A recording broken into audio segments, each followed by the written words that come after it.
I think a materialist approach to things is very, very consistent with my experience in Christian social justice. I feel like the deeper I get into anarchist practice, the deeper my faith is getting at the same time. I would hope that, securing means of life for all would be something all people of faith would say, oh yes, that's at the basis of what we believe. And those who are most marginalized know the most about the true, the good, and the beautiful. To me, it's less that I think building class solidarity is a bad thing, as much as it seems like if you don't attend to things like anti-Black racism, that's always going to get in the way of building class solidarity, actually. And when you go back, you find that a lot of revolutionary grassroots participatory movements, the precursors to what you could call the barrio assemblies and these grassroots neighborhood organizations, a lot of these were sponsored by the church.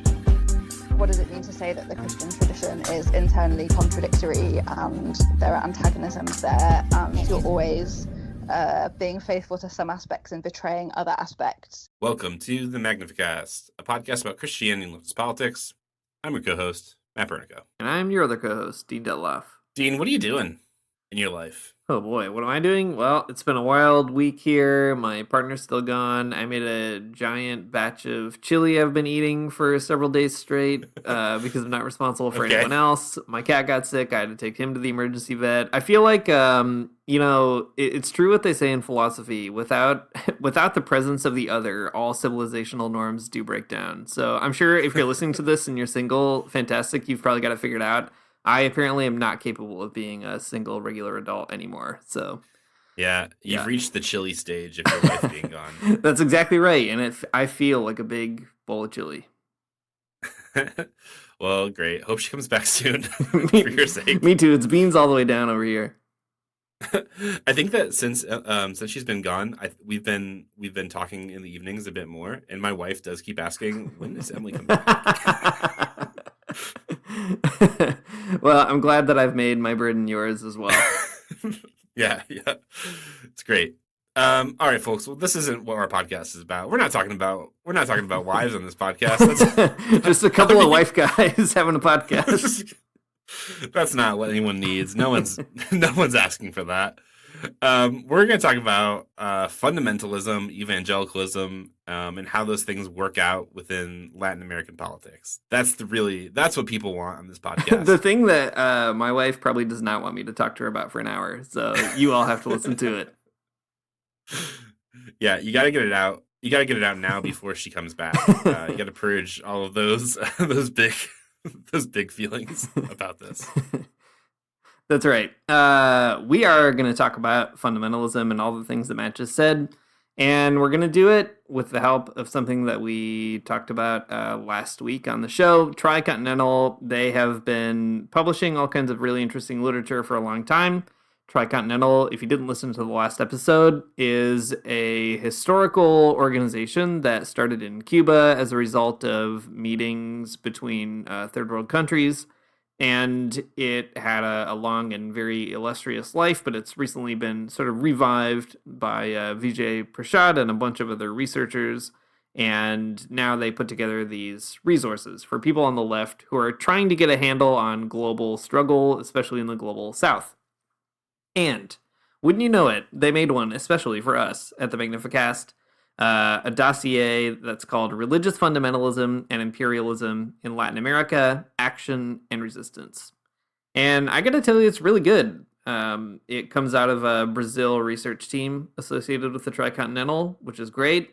So you get a sort of Brazilian left take on religion in the region, and I think it's really unique. So we'll talk that through. Maybe the key thing that the dossier affirms, and that we're always saying on this podcast, is you can't really tell the story of Latin American politics without talking about religion.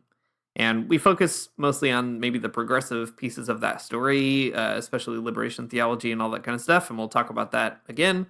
But there's also a really deep history of liberatory politics and Christianity that bumps up against the maybe export of evangelical imperialism from the US, and then evangelicalism has all kinds of weird mutations. So anyway, we're going to use this dossier to guide our chat a little bit.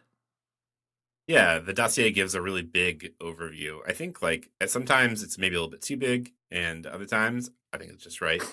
But it's a great overview of like the American roots of Christian fundamentalism, and then it lays out how that particular variety of Christianity made it into Latin America and like what that means politically and how that functions, right? Also, as an aside, something else that I think is cool about this dossier is like this is like a meta discussion, which is a great place to be when you're like 5 minutes into a podcast. But something else that's very cool about this particular dossier is that it's like one of the few places, I think, where leftists are talking about religion in a critical way, but not like cynical way or an overly antagonistic way either. So that's pretty interesting. It's revelatory, I think, about how some leftists, especially the good ones, think about religion in a way that's not like reductive to its worst elements. So I do love that piece. So we'll talk about that a bit as well as we kind of go along.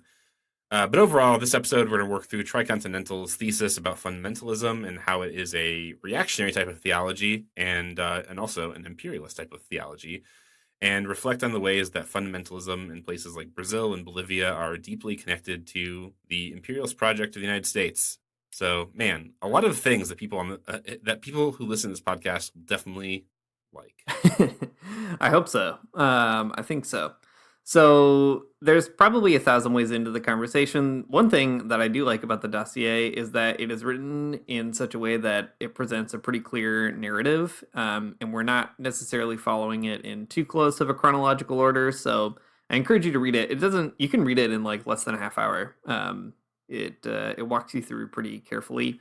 But I thought maybe one place we could just dive in is talking about the Latin American situation, because I think the U.S. stuff, I mean, it's interesting. We'll touch on it, but it feels like maybe if you're listening to this podcast, you probably don't need as much of an explainer on that piece. Like we can draw out some of the extra stuff later on. But I mean, it's cool to see how maybe like U.S. evangelicalism is narrated from the perspective of people in Brazil. But and we could talk about that in a minute. But maybe for the purposes of our episode here, we can start with Latin America. So they do us a favor in this dossier by giving us some extremely great stats. And here they are. The overwhelming majority of Latin Americans are Christian, including over 80% of the population across the region, Catholic and evangelical combined, and over 90% of the population in countries such as Bolivia, Ecuador, Paraguay, and Peru. All countries in the region have a population that's at least 50% Christian, with the exception of Uruguay, where the figure is 44%. And in many countries, there's a shift from Catholicism to forms of Protestantism. Guatemala, Nicaragua, and Honduras have currently narrowed the gap between the number of Catholics and evangelicals. Meanwhile, El Salvador, Brazil, Costa Rica, Panama, the Dominican Republic, and Bolivia all have populations that are at least 20% evangelical, or so. This percentage is even higher in working class areas. So it just gives you a sense here of maybe from the view from 1,000 feet or something, that Christianity is a big force in Latin America. I think also some of those numbers maybe change our perspective of Christianity in Latin America. There's a way, and probably ways that we've talked about it even on the show, that paints the whole region as like one homogenous big Christian landmass or something, and that's not exactly true. There's also different ways that you can cut up these stats. Like, for example, if you look at stats around baptisms and things like that, a lot of people still get baptized, but whether or not they identify as Christian is not clear. It's kind of the same in the United States, right? Most people in the United States statistically are Christians, but statistically also the sort of amount of people who say they're Catholic and go to mass regularly is like, there's a pretty wide gap right between those numbers. So stats are complicated, but it's good at least to just get maybe a sense of the context we're looking at. And the reason that the dossier wants to put it out this way is to say that, look, there's just a ton of Christians running around in Latin America. And that means that people on the left have to think about them, have to figure out what they're saying, what they have to say, what they do for better and for worse. And I think that is, that's what leftists ought to do, right? Take stock of the material situation and then see what to make of that. Yeah, exactly. The end of this dossier has a lot of really interesting things to say about like a critical perspective about religion. And we'll get to those at the very end of the episode. So if that's what you're excited about, hold on to your butts, because it's coming, but not for another 40 minutes. So cool. That's some good context about like what Christianity looks like there sort of demographically and how that breaks down. And that's good. But you might be wondering, well, what does like that type of evangelicalism look like in practice? Or like, how does that shake out politically? The dossier starts talking about Brazil like this. The 2014 presidential election in Brazil demonstrated the extent to which political communication had been dressed in religious garb to further agendas such as defending Christian morality and the patriarchal conception of the family. Religion was also used as a tool in the impeachment of President Dilma Rousseff in the Chamber of Deputies in 2016. The inside baseball here is that Dilma Rousseff was a former cabinet member with Lula, and then was the president after Lula, but then was deposed because they were accused of being corrupt. But some critics think that those that those accusations were not real. They were fabricated. After the fact, the vice president would take over, but then after that, it was Jair Bolsonaro. So that was sort of the part of the downward slide back into the Bolsonaroist sort of fascism of Brazil. A great lesson. Okay, but anyways, I digress. This was evidenced, for example, when Eduardo Cunha, then president of the chamber, a Pentecostal belonging to the Assembly of God Church and a key actor in the impeachment process, began the session saying, "This session is open under God's protection." Furthermore, a strong moral and religious message permeated the parliamentarian's speech during the impeachment vote, which are broadcast across the country. Although the evangelical section of Brazil's Congress, which accounted for roughly 36% of all federal deputies in Congress at the time, did not have complete control over the process. Its support for the impeachment was fundamental, with 83.35% of the evangelical section voting in favor of Dilma's removal from office. So I tell this story, because it's in the dossier. That's why I'm telling it in the first place. But it is a good example of the ways that evangelicalism and evangelicals are a part of the governments in these countries, for better and for worse. Not always for worse. The dossier does tell you about some evangelicals who are not bad. But in this sense, you can see the ways that evangelicalism is allied specifically with getting progressive candidates out of office, and that is not what you want. Yeah, exactly. I mean, the other big example that the dossier points to is in Bolivia. I'll just read what they say, and then we can talk it through a little bit more. They say, the grip of religious rhetoric on Latin American politics was evident once again in the 2019 coup against Evo Morales, when self-proclaimed interim president Janine Áñez marched into the presidential palace holding an oversized evangelical Bible above her head and declared upon seizing power that the Bible has returned to the palace. Áñez's grand entrance was predated by her proclamation on Twitter just a few years earlier, quote, "I dream of a Bolivia free of satanic indigenous rights. The city is not for Indians. Let them go back to the highlands." An assertion that guided the politics of the coup government and its massacre of indigenous peoples. And, you could proliferate other examples too. There's kind of a wave of evangelical influence across Latin America trying to push for right-wing opposition. And it's also not just recent. In fact, they don't talk about this in the dossier, which I thought was a little surprising, but the big example for me whenever I think of evangelicalism in Latin America is Efraín Ríos Montt, the dictator in Guatemala. He was in power for less than 2 full years, I think. But he was a born-again evangelical in the 80s, and he was supported by Pat Robertson and the 700 Club and all that kind of stuff. And he presided over the bloodiest years of the Civil War, and explicitly was he ruled as an evangelical dictator. That was his whole brand. So it's, it's not a new thing in Latin America, but it is maybe kind of being mobilized in some interesting ways, especially in light of a different maybe face of imperialism now, U.S. imperialism, or a different tactic. Some people talk about the U.S. Use of power these days as a hybrid war or a kind of soft power war, lots of different terms. But the point being that it's sort of the U.S. has exported these cultural identities, cultural ideas, and it promotes those ideas, and it tries to kind of create an organic reactionary front rather than doing like a Bay of Pigs thing in Cuba or something like that, right? So it is interesting to sort of track, and the dossier is trying to track what are the contemporary manifestations of right-wing evangelicalism and how are they, forming this pretty strong bulwark capable of even coupping presidents, some of the most leftist presidents in the region, and holding that power in Bolsonaro's case for a full term, in Añez's case, at least until there was another election, but in pretty significant ways. I found the example about Brazil and the expulsion of the president there in 2014 really interesting. I think that was kind of before I was really keyed into maybe what was happening in Latin America. The Bolivia one, I mean, I remember that one happening. It was pretty terrible. So great to get kind of a wider perspective on some of that. So it's really helpful. You might be wondering, though, how did all of this weird evangelicalism get into Latin America in the first place? Yeah, I think that's a great question that I just made up and forced upon you.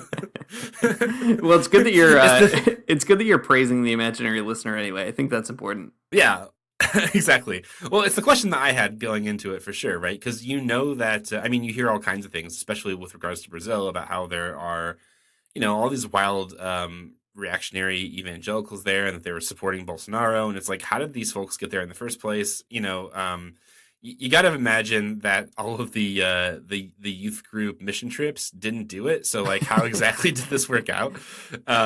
And I think that's important though, because evangelicalism and like the type of fundamentalism that you get in the United States is an invention of the United States, right? And it doesn't just like appear there because it wasn't conceived there. So somebody had to bring it there.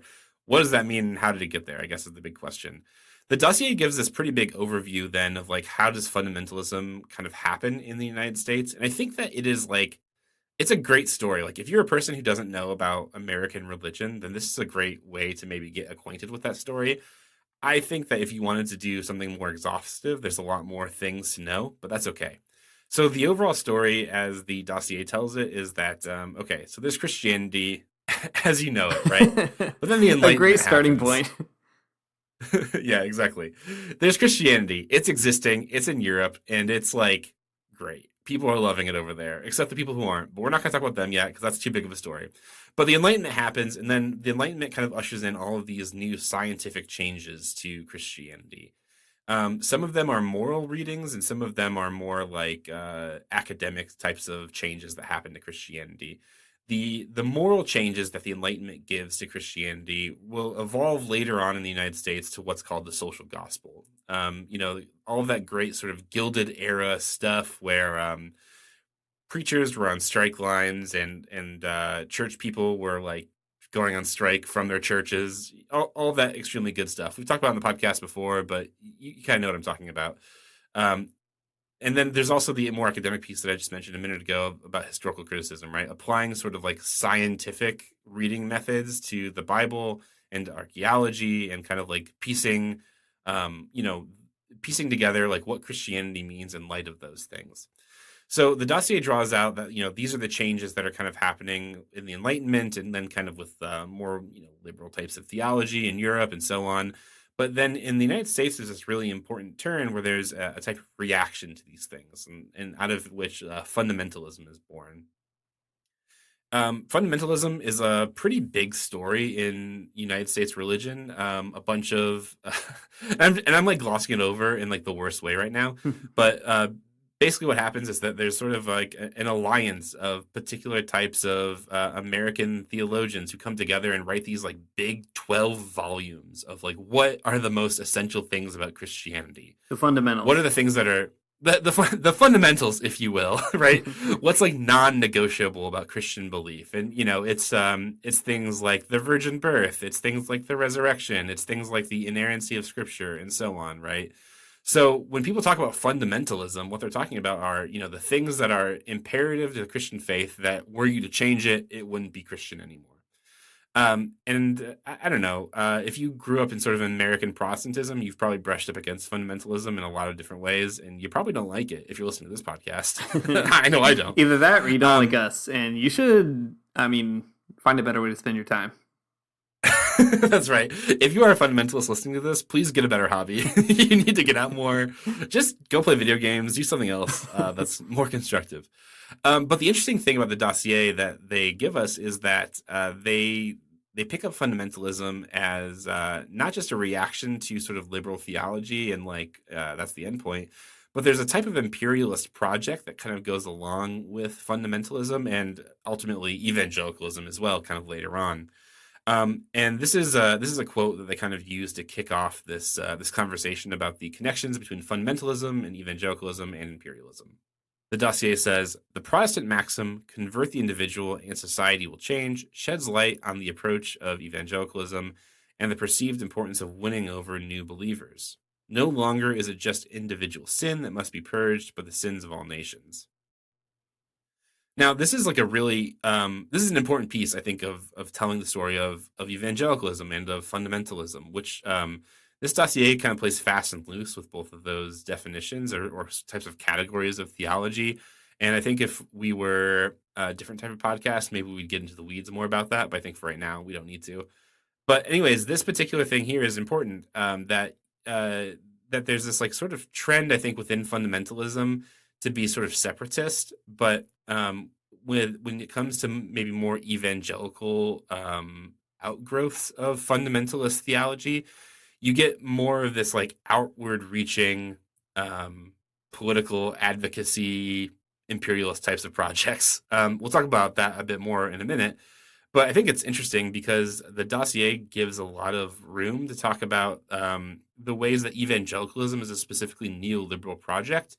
And I think that's true, right? Because you might remember, I don't know, years ago now, we talked to Adam Kotzko about this book he wrote about demons and neoliberalism. I think it's called Neoliberalism's Demons.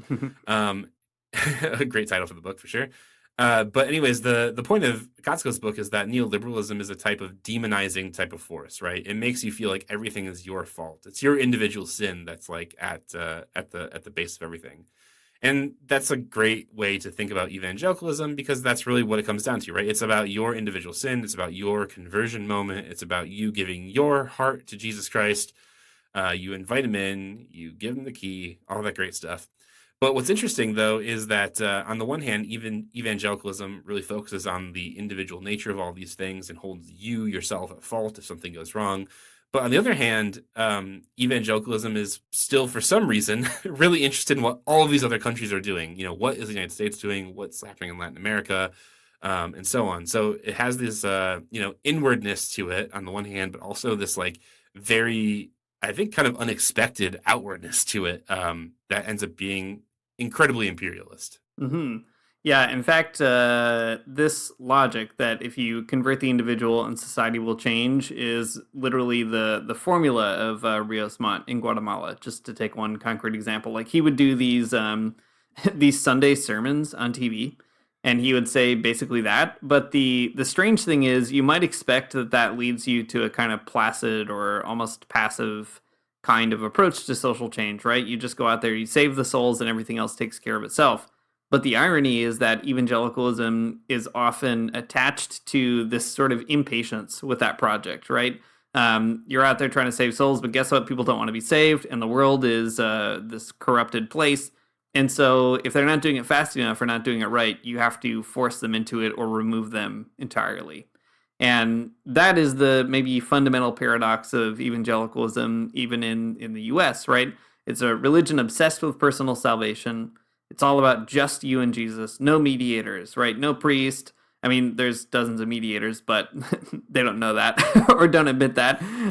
There's no mediators, right? It's just you and God, your special personal relationship, etc. And yet there's this like necessary outward push to gain political power, to have control over the public organizing of society, based on that personal change or what you think that personal change affects or should affect. And, there's lots of scholars who've tried to parse out why that paradox is the way it is or why it's not a paradox or how these things all kind of go together. And, we've talked to a number of them in the past. Kotzko does a lot of great stuff with evangelicalism in that book you mentioned. Tad DeLay is a great reading of evangelicalism as this kind of fundamental, like self-hating death drive that has to actualize itself outside. I think it's a pretty compelling argument. Yeah, the most compelling one. Seems right to me. But the most interesting thing to me, though, is however you kind of fall on, what really motivates an evangelical. This is in a strange way like a bizarro version of liberation theology's basic commitments as well. Not in a horseshoe theory kind of way, but in a sort of like Christians are trying to figure out what to do with categories like salvation and sin, and they cash it out politically in these strange ways. So what I mean by that is like where evangelicalism might say, convert the individual and society will change. Liberation theology is basically the opposite, right? There's a place for individual conversion for sure. It's not that they don't care about that, but the assumption is if we build a better world, people will be more naturally compelled to be interested in the truth of the gospel, which is to say, living together in peace, or the idea that not just individual sin must be purged, but the sins of all nations, as they put it in the dossier with respect to the right. There's a way that liberation theologians think that same kind of thing, right? It's not just about our individual sin, but these structural sins that have to be abolished. But because there's a radically different political imagination at work there, both the ways that you identify your individual sins and the kinds of sins you might find in something like a nation or some other kind of structure are radically different. So the dossier is really introducing us to, on the one hand, there's this kind of liberation theology core, and they say quite a bit about that. But on the other hand, there's this other, strange logic by which evangelicalism is sort of desperate for power in the region. I think they do a good job of tracing that to a lot of U.S. Interests and origins. Yeah, absolutely. Well, to stress that point, let me read this piece of the dossier. They say, the U.S. imperialist project is intimately linked to this fundamentalist religious vision, which asserts that believers have been sent by God to civilize the barbarians. U.S. Protestantism has been used as religious justification for the country's imperialist actions. It's not possible in any analysis to separate imperialism from religious fundamentalism, whose followers see their struggle as a war of good against evil that cuts across not only religion, but also politics, military, power, education, and the environment. I think that these tensions are extremely prevalent and visible right now, even within the United States, but definitely, between the relationships in Latin America as well. I think, though, there's maybe a few things to say about this too that they kind of gloss over, which is okay because the story they're telling is limited, and that's fine to do. That is that there is a connection between the U.S. imperialist project and the religious vision of fundamentalists and evangelicals. That's totally true. But also, there's a deeper history there that I think is worth talking about. I mean, the doctrine of discovery and the Treaty of Tordesillas and all these these colonial era types of Catholic doctrines, I think, are at heart here too. But I think what's interesting is that evangelicalism does metabolize them in a particular way that works with capitalism rather than the mercantile capitalism or whatever of the 1400s. So all I'm trying to say here is that what Christianity is doing now and that is being labeled as imperialist has sort of a deeper history. And they're both, I think, part of a similar vein that runs through Christian ways of thinking. For sure. And they point out, too, that there's other kinds of fundamentalisms even. They say kind of briefly that, there are Catholic right-wing people in Latin America, too, and they're out there doing bad stuff. But there is some unique way in which evangelicalism is maybe just more suited to something like neoliberalism, right? I think Adam is right.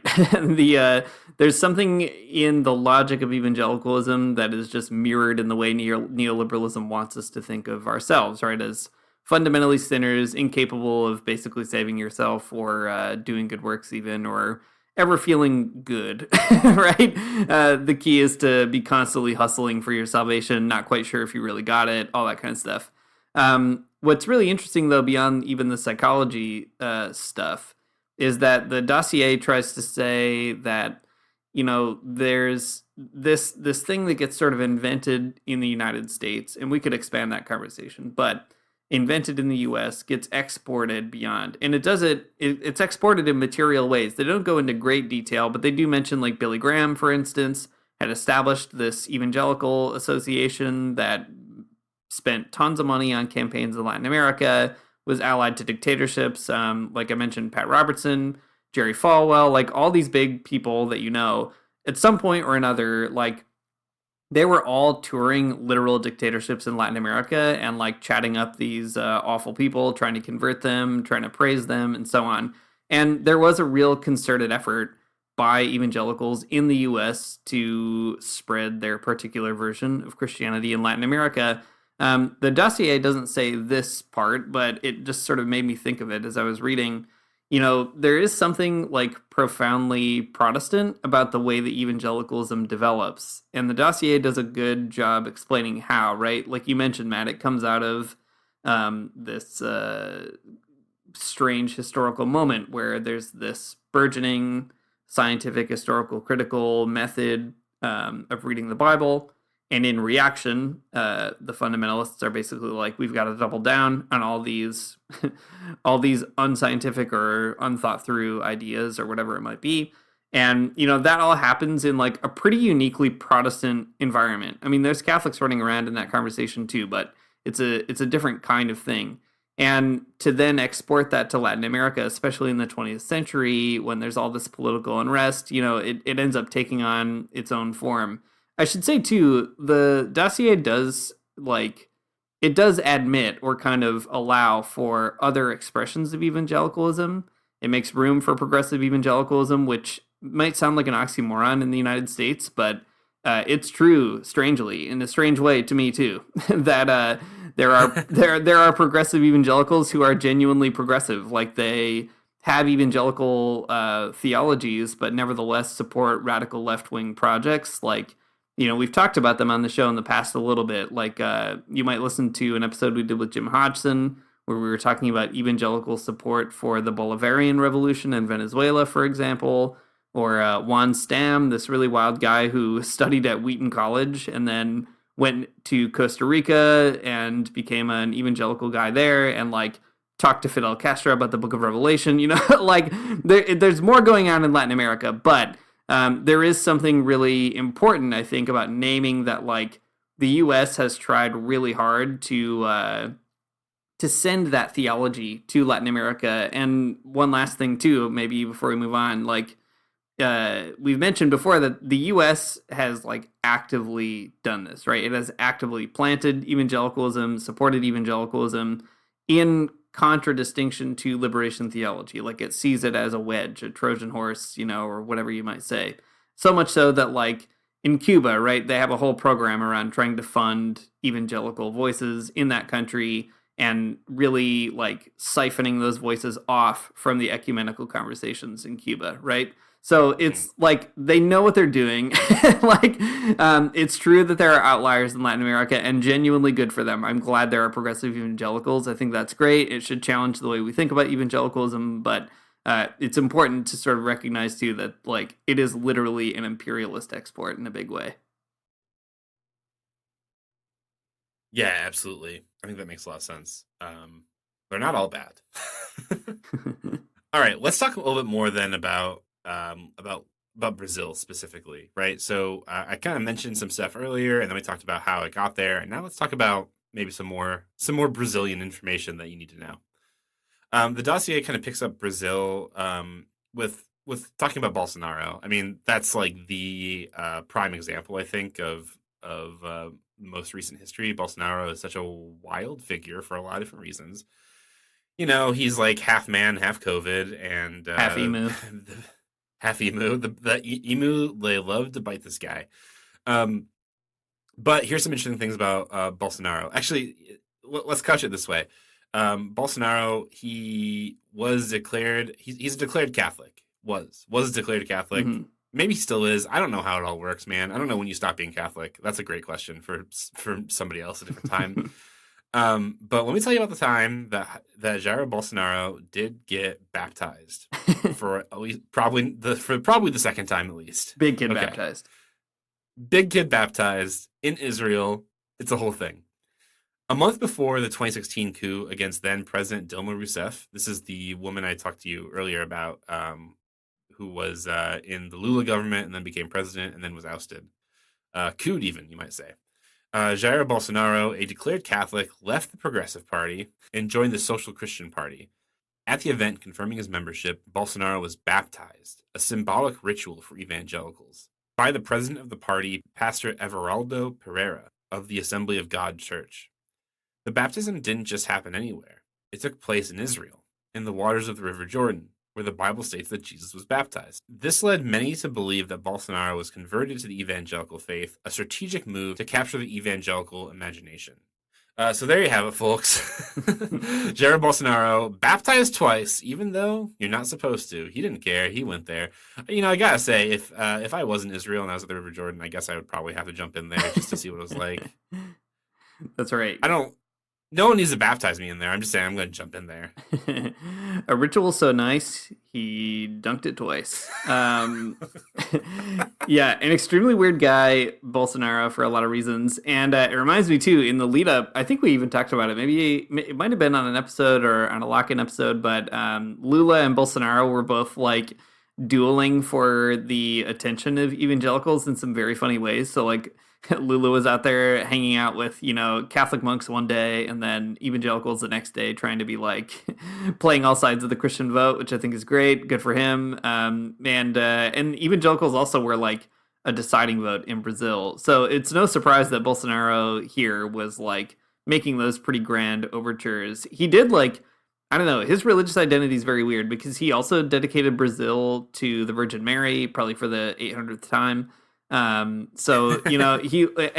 Catholics also statistically did not support Bolsonaro, but he was still trying to court them because Catholicism is also a pretty important religion of the elite and all that kind of stuff. Anyway, an extremely bizarre character in a very, a very different religious terrain as well.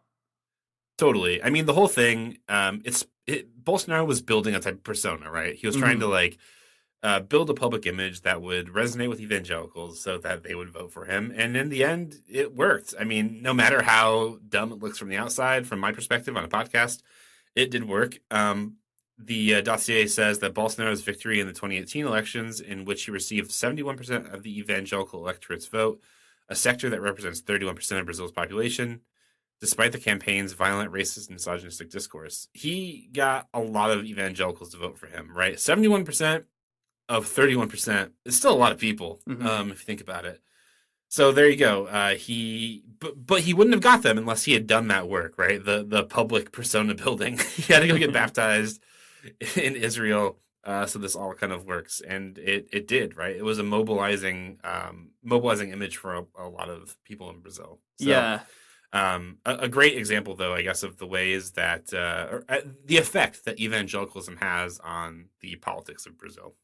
It's funny. People often draw parallels between Bolsonaro and Trump in ways that I think are kind of annoying because, they're different in important ways. Brazil is different than the United States, and it's important to attend to those differences. But it does strike me as a very interesting similarity of instinct on both of their parts because, when Trump was running the first time around, and there was kind of the whole question of how can evangelicals support this guy who's been divorced a bunch of times and is like a sleazeball or whatever. And what was it? Was James Dobson, right? Who said Trump is a baby Christian, that you kind of, you got to have grace for him and so on. It strikes me as Trump and Bolsonaro both sort of had the politically astute intuition that the point is not to become an evangelical. The point is to basically do enough to convince them that they should think that you're an evangelical, right? And defend you among other evangelicals.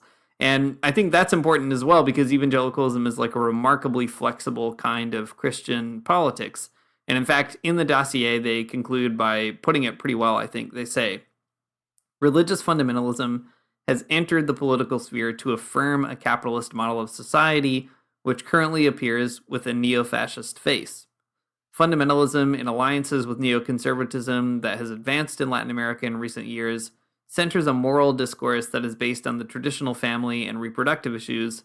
Furthermore, it's built a seemingly unshakable base amongst the working class, which it has moved to support a project of which it is the main victim.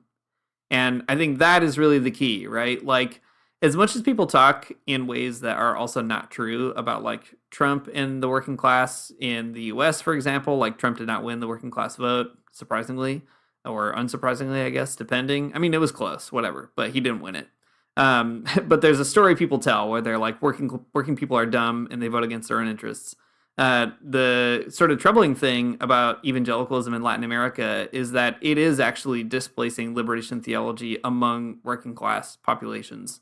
And we can talk about why that is maybe in a minute, but it's I don't know, a combination of a lot of factors, but most specifically like liberation theology being disciplined by both the state and its own church that kind of created a big void in which evangelicalism is, basically there to say like, it's there to be literally the opiate of the masses in the negative way, right? It is like performing the function that Marx identifies in the worst possible caricature of itself. The brutalities of capitalism, they happen to you every day, but you go to church on Sunday and you're basically like, well, I can get through another week because I have Jesus or whatever. I don't have to form a union. I don't have to yell at my boss. I just have to, give it all to God and everything will be fine. So it's good the way the dossier really points that out as a danger as well, that it's an ideology that has to be combated.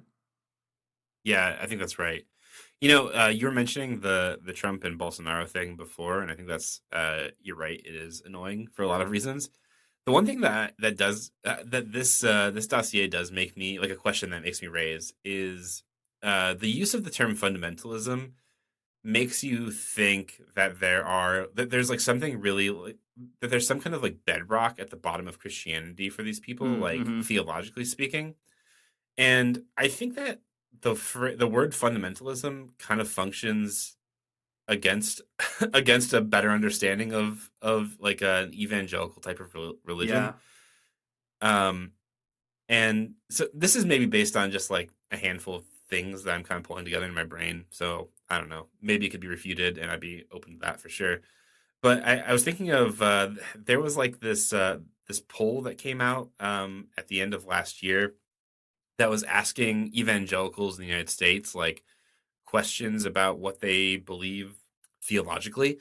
And, the answers were, I think, like strikingly all over the place. Like, do evangelicals believe that Jesus Christ is actually God? And evangelicals are like, well, not so sure about this or whatever. And I guess what's wild to me about the whole thing is that out of this like fundamentalism and out of this like type of evangelicalism become like out of the fundamentalism and evangelicalism, there isn't like a lot of theological frameworks or nuances that end up being like deciding factors.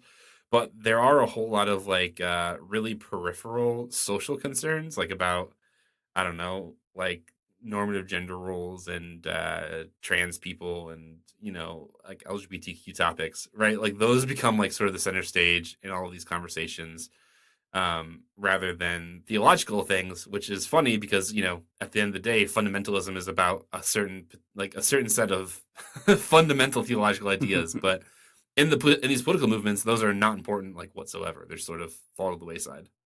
Yeah, I mean, we've said this dozens of times in the podcast in the past, I think, but like, something that I think is so funny about having been an evangelical for a little while in my life is that I was a pretty fundamentalist person insofar as like I actually thought the fundamentals were important, right? The Bible's true, and if it says it, I believe it. And if you do that, all of a sudden you're probably actually not going to be a Republican. You're going to be a complete weirdo for sure, and you're going to have bad reactionary opinions, no doubt.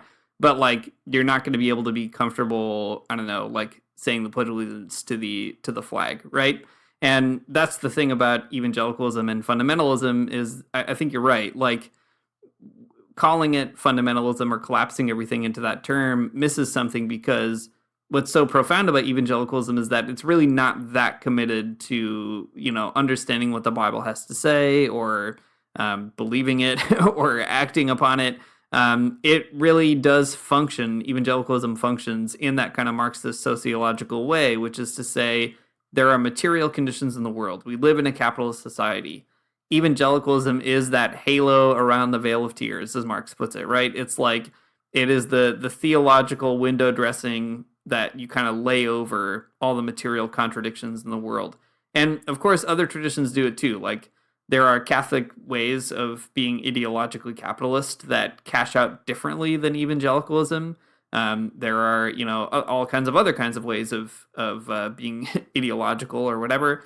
But evangelicalism does have this like kind of really strange combination of like total flexibility on the one hand and this like veneer of complete commitment to like a bedrock that is just not there. Like it's an ingenious sort of ideological circuit that is very good at completing itself.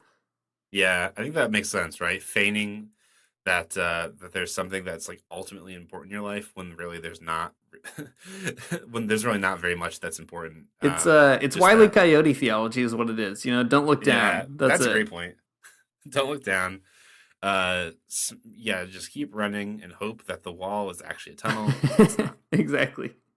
Yep. Well, not us though. For us, God will make a way, and that is through the rest of this dossier. That's right. So maybe we can move to the most interesting part of it. The analysis is all great. You can read it all in more detail. But what I think is actually really fascinating is that the dossier as a thing, as like a textual product, is these left-wing folks, Marxist folks, thinking about religion in a complicated, nuanced way. They have a pretty good section on liberation theology, by the way, that we are totally just glossing over because I feel like we've talked about it all at length on the podcast. But, Oh yeah. I mean, you can find it there, and you should go read how they talk about it. It's great. But they conclude on some pretty interesting notes where they draw from different voices in the Marxist tradition to basically offer like a better Marxist hermeneutic for a sympathetic understanding of why it's important to engage Christianity. Because you might think getting through this whole dossier about like how bad evangelicalism is, that they're just going to be like, and that's why we have to like crush Christianity because it is only ever an enemy of the working class. And like, if they said that at the end, I would get it. Like, I would understand. But that's not the direction they go. In fact, they go to great lengths to be like, despite all of this, nevertheless, there's something else going on in religion. And they can say that because they point to the contributions that Christians have made in Nicaragua, in El Salvador, in Brazil, in all these places where Christians are at the forefront of revolutionary change. So they talk about Gramsci and Maria de Guay in particular, an Italian and a Peruvian. Matt, do you want to start in any place in particular? Any part of the world, Italy or Peru? Italy. Great. All right. I'm going to let you talk about Gramsci then. Okay.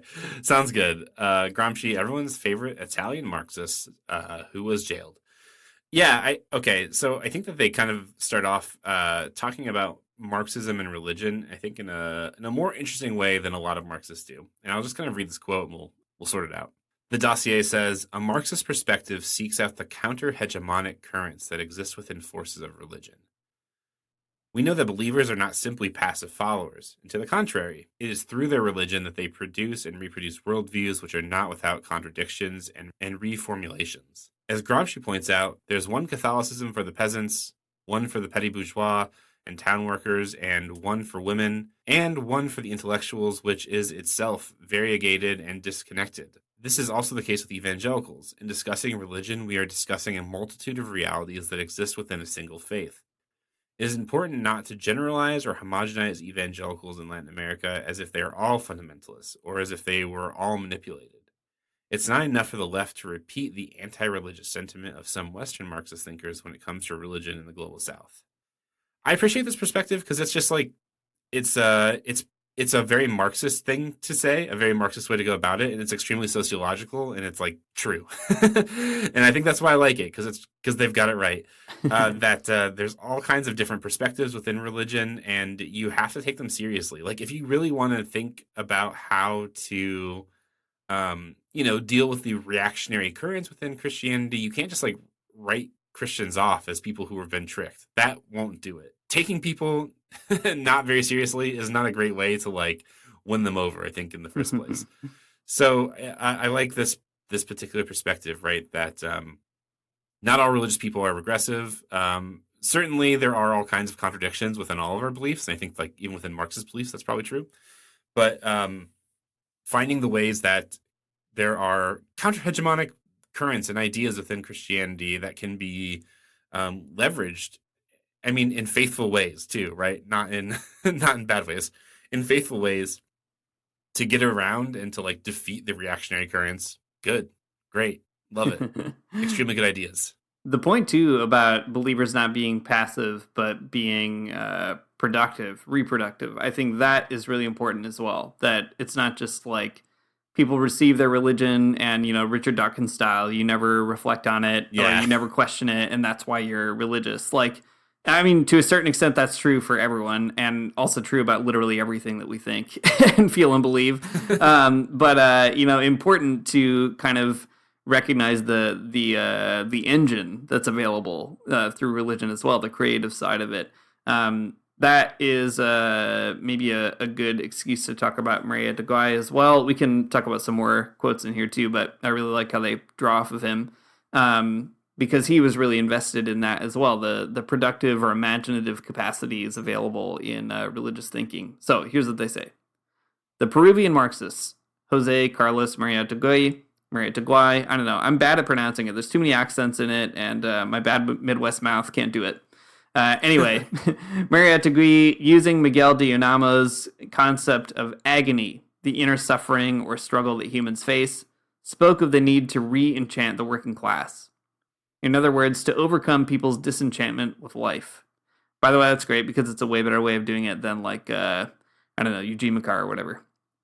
Both revolutionary Marxists and revolutionary Christians were agonic souls fighting for this re-enchantment. This revolutionary agony for Maria de Guay translates into overcoming the antagonism between faith and atheism by equating revolutionary emotion and religious emotion. In truth, what Maria de Guay meant is that what moves us as agonic beings toward justice is more than what any institution can define. It's a deep feeling, a longing for something not yet real, but which we seek to build as a vital necessity. Maria de Guay broadens the customary way of talking about religion. He provokes us, arguing that a revolution is always religious. Not that it has to do with institutional religion, but that it seeks to answer the deep feelings and longings that are not satisfied under capitalism. Really great stuff. Good poetic imagery. Also, as a wild piece of trivia, Gustavo Gutierrez, one of the founding fathers of liberation theology, he actually was a schoolmate of one of Maria de Guy's kids. I think his youngest son, maybe.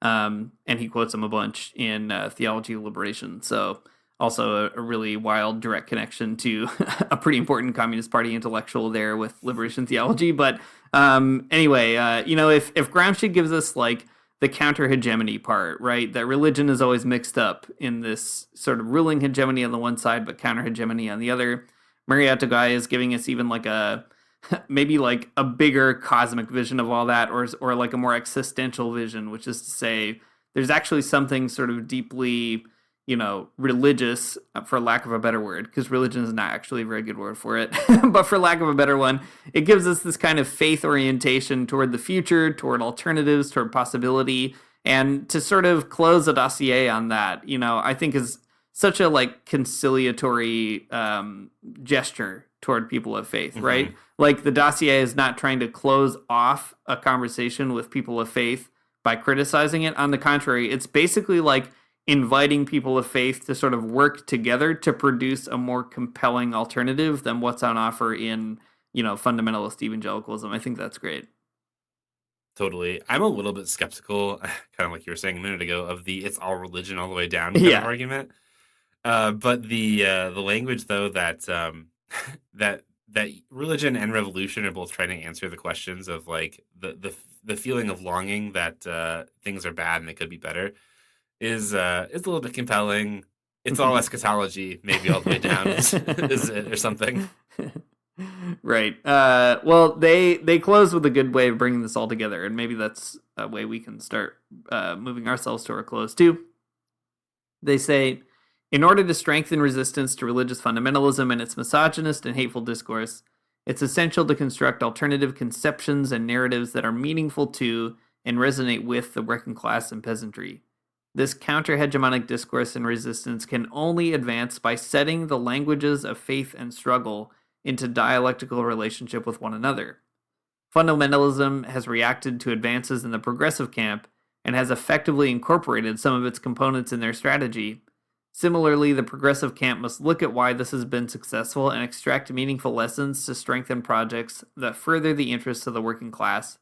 This must be done through a lens that has been discarded by Marxism in recent decades, one that critiques anti-religious thought. So there you have it. Great. A great invitation for us all to work together. You gotta love it. You love to see it. I do gotta love it. I do love to see it. I think it's great. I mean, in a lot of ways, it does echo what we're doing on this podcast all the time, right? Trying to give people those other stories, those counter-hegemonic moments, the permission to do something different. And good, you should figure it out. Maybe by way of kind of closing, I think we could maybe just close on this note together. Like, one thing I really liked about the dossier is whenever we talk about liberation theology in this podcast, with a few exceptions, for the most part, it's like we like read a book that's 30 or 50 years old and we're like, what a great idea someone had decades ago. And I think that's good and important. I think more people should do that. We've got to resurrect liberation theology. We got to get into it. But it's great to have resources like this that also sort of are dealing with like the current mutations of religion or Christianity in Latin America in the 21st century. And I think that is actually like sadly pretty hard to find in English these days. So it's great that a leftist community has put something like this out there. And I think it's also like a pretty big vindication of some of the conversations happening in Latin America during the disciplinary phase of liberation theology. Like in Painting Their Nose book, People of God, a great journalistic reporting story about liberation theology. She's basically like, I forget which church diocese it was, or maybe it was a conference of bishops or somebody. But in Latin America, they commissioned this study to be like, you know, why are some people leaving the Catholic Church? And guess what? It's because like all the people who were really psyched about the church suddenly coming out to the barrios, organizing a union, like getting really involved in peasant struggles and so on. When the church started clamping down on that, they were disinterested. What a big surprise. Like, you know, and evangelicalism is filling that void. So it's like a sad manifestation of something that people knew like 40 years ago that this was going to happen. So yeah, I don't know. It's like sad to have it vindicated, but also like important to be like, yeah, like literally everybody was saying this is going to happen. And guess what? It did. Like, it's important to remember that for the future. Yeah, absolutely. Thanks for listening to the Magnificast. If you like what you heard, you can support us on Patreon at patreon.com/the Magnificast. If you do support us there, we appreciate it. It's nice of you to do that. And we like it. You can get access to our Behind the Paywall podcast, The Lock-In. It's back, and it comes out one time every month.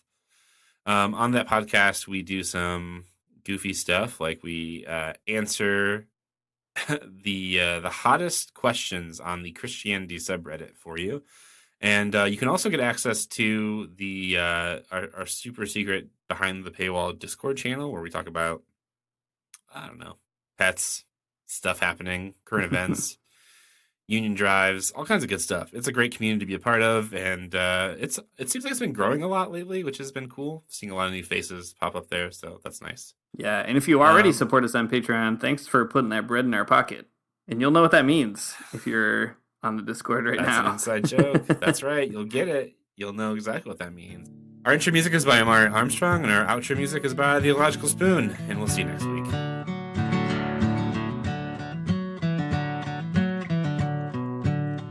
I don't wanna get up for church in the morning, souls alive. Heaven come to earth and there won't be no church. We'll meet down by the riverside. There we'll swim with all creation. Never get tired, never bored. Don't worry, someday there'll be no dam between us and our Lord.